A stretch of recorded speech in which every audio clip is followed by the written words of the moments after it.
मथुरा वृंदावन की धरती पर संतों की परंपरा का इतिहास सैकड़ों वर्षों का सुनहरा रहा है। यहाँ ऐसे संत हुए जिन्होंने अपने प्रेम, करुणा और सरल भक्ति के बल पर करोड़ों भक्तों को ईश्वर से जोड़ा। इसी परंपरा में आज प्रेमानंद जी महाराज का नाम लिया जाता है, जिनकी वाणी और सहज भाव बच्चों से लेकर बड़ों तक हर किसी के मन को स्पर्श किया है। वह किसी पदवी या उपाधि के मोहताज नहीं है। उनकी पहचान भक्तों के दिलों में दर्ज है। लेकिन हाल ही में जगत गुरु राम भद्राचार्य का एक बयान सामने आया है, जिसने संत समाज और भक्तजनों में खलबली मचा दी है। उन्होंने प्रेमानंद जी महाराज को विद्वान नहीं, चमत्कारी नहीं, मात्र एक बालक बताते हुए चुनौती दी है कि यदि उनमें शक्ति है तो संस्कृत का एक अक्षर बोलकर या श्लोक का अर्थ समझा कर दिखाएं। यह बयान जितना अप्रत्याशित था उतना ही विवादास्पद भी। सोशल मीडिया पर यह वीडियो वायरल होते ही प्रतिक्रियाओं की बाढ़ आ गई। लोगों ने राम भद्राचार्य के कथन को ज्ञान का अहंकार बताते हुए उनकी सख्त आलोचना की है। वहीं प्रेमानंद जी महाराज के भक्तों ने उन्हें प्रेम और भक्ति का मूर्त रूप करार दिया है और उनको सराहा है। सवाल यह है कि क्या संत का मूल्यांकन केवल शास्त्रीय ज्ञान की कसौटी पर होना चाहिए?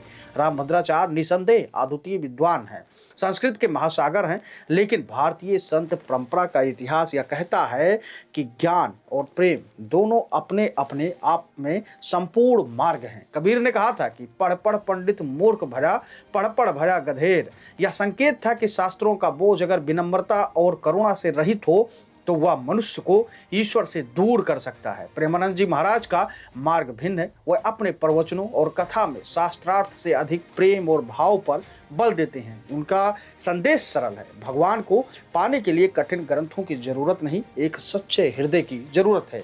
यही कारण है कि बच्चे से बच्चे उनके बातों से प्रभावित है। राम भद्राचार्य के बयान से यह आभास होता है कि कहीं ना कहीं वह प्रेमानंद जी महाराज की लोकप्रियता और सहज प्रवाह से असहज हुए हैं। यह याद रखना होगा कि संत परंपरा में दूसरों को नीचा दिखाने की परंपरा कभी नहीं रही है। तुलसीदास ने भी लिखा है, पर हित सरिस धर्म नहीं भाई, पर पीड़ा सम नहीं अधमाई। अर्थात दूसरों को ऊपर उठाना ही धर्म है, न कि उन्हें गिराना। भक्त समाज यह समझता है कि हर संत का मार्ग अलग है। राम भद्राचार्य यदि गहन शास्त्रार्थ से भक्तों को ईश्वर से जोड़ते हैं तो यह उनकी साधना है, पर प्रेमानंद जी महाराज को यदि प्रेम की धारा से जन जन को कृष्ण के चरणों तक ले जाते हैं तो वह भी उतना ही पवित्र मार्ग है। अब इस पूरी खबर का निष्कर्ष क्या है तो वो भी आप जान लीजिए। इस पूरी खबर का निष्कर्ष है कि संत समाज में यह द्वंद्व अनावश्यक है। जनता ज्ञान की बहस से कम प्रेम की अनुभूति से अधिक जुड़ती है। यदि जगत गुरु वास्तव में जगत गुरु हैं तो उन्हें सहिष्णुता और उदारता दिखानी चाहिए। संत का सबसे बड़ा आभूषण ज्ञान नहीं, विनम्रता होता है। यही संत परंपरा का असली सौंदर्य है और यही आज की सबसे बड़ी जरूरत भी है, क्योंकि सनातन धर्म के ऊपर तमाम लोग टिप्पणी करते हैं, तमाम तरीके की बातें कर रहे हैं, लेकिन जिस प्रकार से राम भद्राचार्य एक इंटरव्यू के दौरान ऐसी बातें कही, पहली बात तो उनको इस तरीके के किसी इंटरव्यू में जाना नहीं चाहिए था। और अगर प्रेमानंद जी महाराज को लेकर सवाल किया गया था तो उनको प्रेम पूर्वक जवाब देना चाहिए था, ना कि इस तरीके से किसी संत समाज के ऊपर या किसी संत के ऊपर इस तरीके से अशोभनीय टिप्पणी करनी चाहिए कि वो विद्वान नहीं है, वो ज्ञानी नहीं है, वो ऐसा है वैसा है। तो ये अलग चीज़ें हैं कि इस तरीके की बातें नहीं करनी चाहिए थी। प्रेमानंद जी महाराज से कुछ सीखना चाहिए था कि उन्होंने अभी तक किसी संत को लेकर इस तरीके की अपमानजनक बातें नहीं की हो, किसी का नाम लेकर खासकर।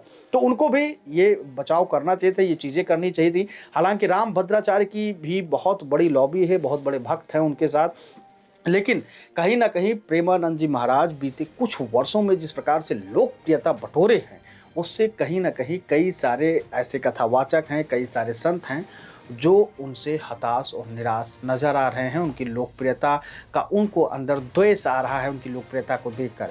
ऐसे में आप क्या कुछ सोचते हैं? क्या एक संत को इस तरीके से एक संत का अपमान करना चाहिए था, वो भी खुले मंच से, और जो अब चर्चा का विषय बन गया है? जो सनातन धर्म के लोग उंगली उठाते थे ऊपर, वो लोग भी खुलकर पूरी मजे ले रहे हैं इस पूरे वाक्या का, और खुद को ज्ञानी समझने वाले जगत गुरु राम भद्राचार्य को इस तरीके की भाषा का प्रयोग करना चाहिए था या नहीं करना चाहिए था? आप अपनी राय हमें कमेंट सेक्शन में ज़रूर दीजिएगा, क्योंकि आप सभी सनातनी हैं और भारतवर्ष के नागरिक हैं। तो आपसे ये उम्मीद है कि आप इस पूरे मुद्दे पर आप अपनी राय रखेंगे और आप बताएंगे कि क्या कुछ इस पूरी घटना में होना चाहिए था और क्या नहीं होना चाहिए था। क्या इस तरीके की भाषा का प्रयोग होना चाहिए था या नहीं होना चाहिए, और आप क्या चाहते हैं कि प्रेमानंद जी महाराज आगे इस पूरे सवाल का किस तरीके से जवाब दें? क्या वो चर्चा करें उनके साथ बैठकर या नहीं? आप अपनी राय हमको जरूर दीजिएगा। धन्यवाद।